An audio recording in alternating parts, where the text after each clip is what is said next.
नमस्कार साथीहरू, म आज आएको छु यो जडङ्गा, यो बाजुरा जिल्लाको बडीमालिका नगरपालिकाको वडा नम्बर 6 मा रहेको यो बुढीगङ्गा नदी हो। यो बुढीगङ्गा नदीको माथि बनेको यो बेली ब्रिज।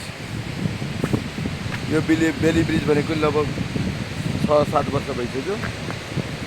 अनि तपाईको यो बेली ब्रिज बने लगत्तै अब यहाँ बेली ब्रिजले काम चल्दैन भनेर यतापट्टि पारिपट्टि देखाउन सक्नुहुन्छ, त्यो पक्की पुल बनिसकेको छ। त्यो बनेको लगभग 4 वर्ष भइसक्यो र त्यो पुल बनिसकेपछि यो बेली ब्रिजको खास यहाँ काम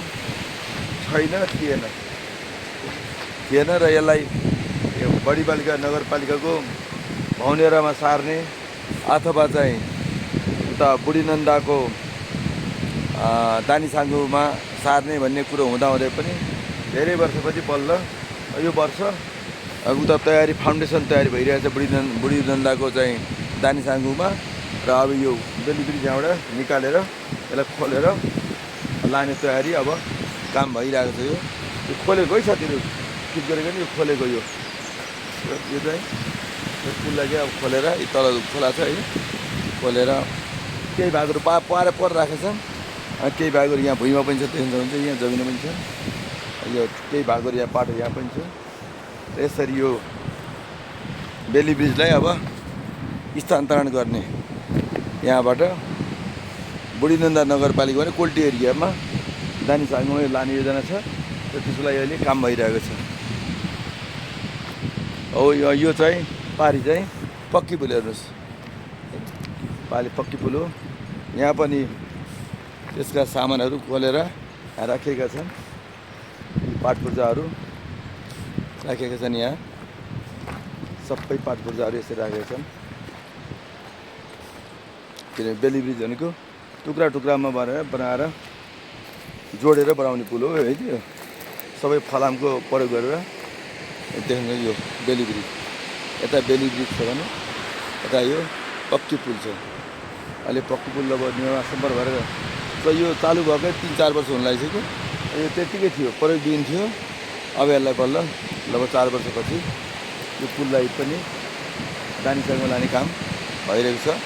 सम्भवतः यो असारसम्ममा यो पुल त्यहाँ गएर दानीसाङ्गुमा चाहिँ अब यातायातमा कठिनाइ नहोला भन्ने आशा गर्न सक्छौँ।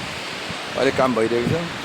अझै यही पुललाई निकाल्नलाई पनि तपाईँको अझै 15 दिन लाग्ला जस्तो छ। त्यो 15-20 सम्म निकालेर उता कोल्टी क्षेत्रमा पुर्याएर माथिल्लो बेल्ट पुर्याएर त्यहाँ फिट गर्दा वैशाखसम्ममा सम्पन्न भइसक्ला भन्ने आशा गरौँ है साथीहरू। त्यही बिचमा यहाँ आउँदै थिएँ हाम्रो यो जुम्लाबाट। तपाईँहरू कता हुम्लाबाट आउनुभयो कि बाख्रा लिएर जुम्लाबाट? बाजुरै हो, हिमाली पाण्डुसन हो। ए ल, यहाँ पाण्डुसनको हुनुहुन्छ, यहाँ खाना बनाउँदै हुनुहुन्छ। बाख्रा चराउन आउनुभएको है। अरू चाहिँ जाडो मौसममा यता अलि तलतिर कहाँ अछाम जानु होला चराउन? चौखुट्टे मार्कु है त। ए त्यहाँ बाख्रा चराएर त्यसपछि उहाँहरू अब फर्किने गरौँ होइन? अब घर पुगिन्छ होइन? अब अहिले बाख्राहरू जङ्गलतिर छन्, भेडा बाख्रा छन्। हजुर, ए ल, यसरी अहिले मैले तपाईँले जडङ्गाबाट यहाँ यो है, यो जडङ्गाको यो दृश्य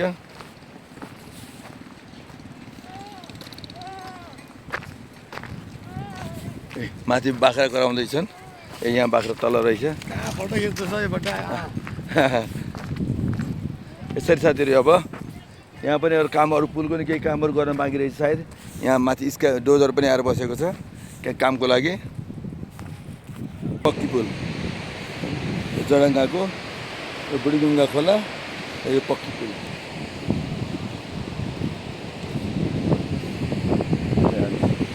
पक्की पुल यदि यो पुलमा यातायात चाप त्यति हुँदैन। बिहान बेलुका चाप हुन्छ, दिउँसोमा चाहिँ छिटफुट गाडीहरू आउँछ। बढी यसमा हिँड्ने भनेको अब जिपहरू हो र अन्य सवारीहरू पनि हुन्छ।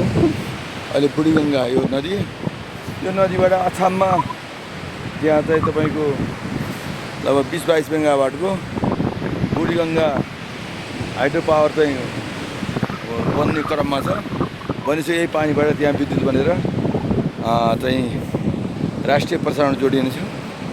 मैले तपाईँलाई देखाएँ, लगाएर हेर्न सक्नुहुन्छ। यसरी यो जडङ्गाको पुल यसरी अब तपाईँ बाहिर आयो